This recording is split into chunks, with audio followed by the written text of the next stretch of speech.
roman, c'est une belle histoire. C'est une romance d'aujourd'hui.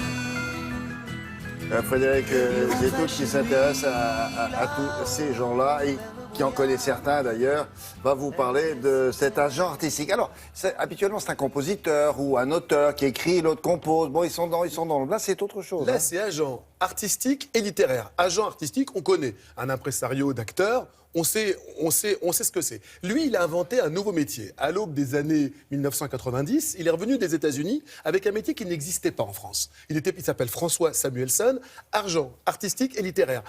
Littéraire, les éditeurs ne lui ont pas dit merci tout de suite. Lorsqu'il est arrivé, il a dit voilà, moi je reviens des États-Unis où j'ai monté le bureau du livre français à New York. Et là-bas, le moindre plumitif a un agent. Quelqu'un qui discute avec l'éditeur, qui discute de ses intérêts. Vous imaginez la tête des éditeurs du côté de Saint-Germain-des-Prés, où il y avait une espèce d'exception culturelle, et là, les guillemets s'imposent, où l'éditeur avait le droit de parler avec l'auteur, avait le droit de lui proposer ce qu'il voulait. Avait tous les droits. Voilà, et le pauvre auteur, il lisait. Et François Samuelson, en travaillant notamment sur un gros ouvrage sur l'histoire de Libération, il avait rencontré, à la fin de leur vie, quelques auteurs, Jean-Paul Sartre pour ne pas le citer, dont il s'était dit, tiens, je pensais qu'il était dans un confort matériel un peu plus quelque chose d'un peu plus confortable. Et là, donc, il s'est rendu compte qu'il y avait un vrai métier. Donc, du jour au lendemain, il a dit à ses copains éditeurs, maintenant, je vais continuer à travailler avec vous, mais de l'autre côté de la barrière. Ils n'ont pas été tout de suite heureux.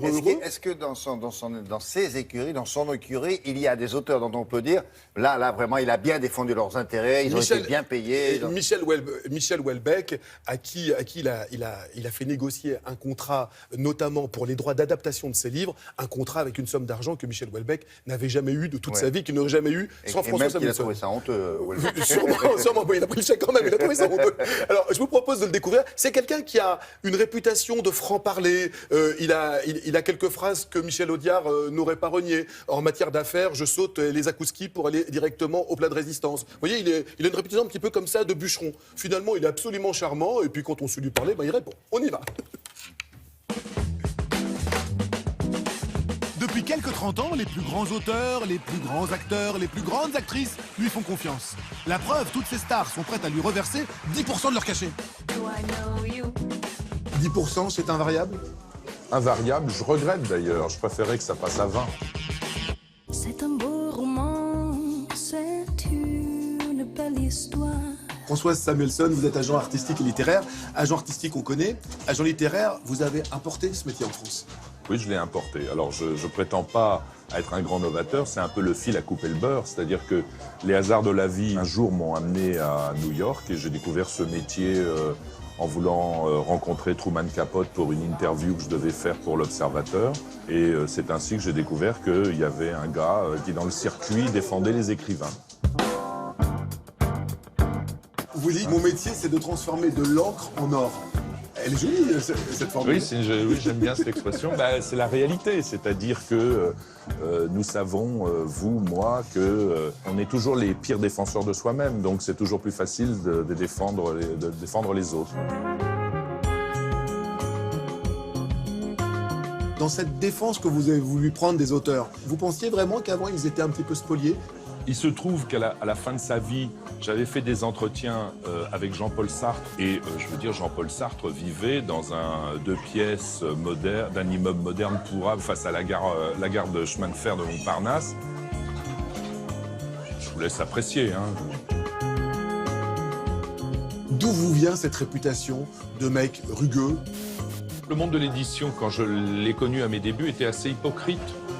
Et que quand vous menez une négociation, vous êtes dans un univers où c'est blanc, c'est noir, il n'y a malheureusement pas de nuance. C'est dommage d'ailleurs, mais c'est comme ça. Moteur.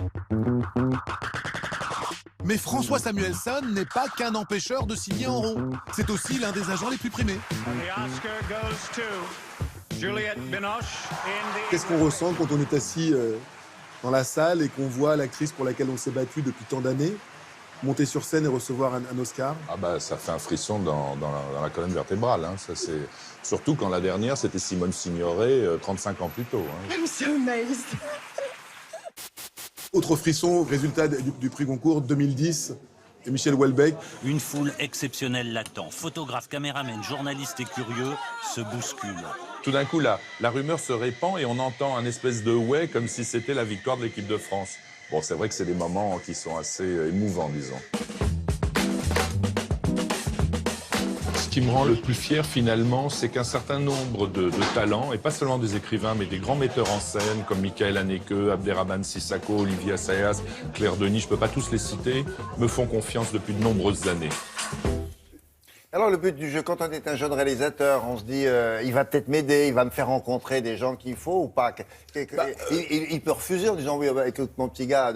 J'imagine, bien évidemment, et qu'il sait choisir, et il préfère passer du temps sur quelqu'un dont il pense qu'à un moment ou un autre, il va pouvoir faire carrière, et donc aussi, François Samuelsson, amener cet individu à se réaliser, et lui, à gagner un petit peu d'argent. Bien évidemment qu'il y a beaucoup de gens qui le sollicitent, et il ne doit pas accepter tout le monde. C'est ça. Ce qui est formidable, c'est en fait, son action, elle est sur deux axes. Faire rencontrer à des auteurs, à des réalisateurs débutants, leur faire rencontrer les bonnes personnes. On sait très bien que dans ces métiers, dans nos métiers, c'est la rencontre qui fait souvent la différence. Et puis, au moment où vous avez fait cette rencontre, la personne qui va parler, on n'est jamais les mieux placés pour parler de ses propres intérêts. Un avocat qui vient et qui joue la tierce personne, c'est toujours mieux. Puis donc, après l'accompagner. Et l'accompagner ensuite, et ça peut même devenir parfois des vrais accompagnements et des vraies histoires d'amitié, comme ça l'est avec Michel Houellebecq depuis des années. Bien sûr. Bon, merci beaucoup. On continue? Non, on s'arrête?